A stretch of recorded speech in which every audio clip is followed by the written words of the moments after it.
Original Yamaha, original Yamaha ভাই। এই R15 বাইকটা সম্রাট বাইক গ্যালারি থেকে নিতে পারবেন মাত্র 65,000 টাকায়।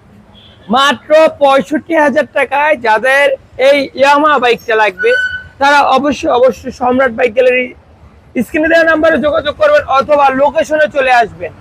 নরসিংদী জেলার প্রাণকেন্দ্র মাধুরী বাস স্ট্যান্ড নেমে 20 টাকা ভাড়া নিবে জালপট্টি মসজিদের সাথে মিটার অবস্থিত সম্রাট বাইক গ্যালারি। বাইরে ভাই মিস না নিলাই মিস। 65-তে শুধু 65, 1 লাখ না কিন্তু শুধু 65 লেখা আছে। শুধু 65,000 টাকায় এই R15 বাইকটা। যারা এখনো পর্যন্ত আমাদের ফেসবুক পেজটা ফলো দেন নাই, ফেসবুক পেজটা ফলো দিয়ে রাখবেন। এরকম আরো আপডেট ভিডিও, এরকম আরো ধামাকা পেতে সম্রাট ফ্রি বাইক ফেসবুক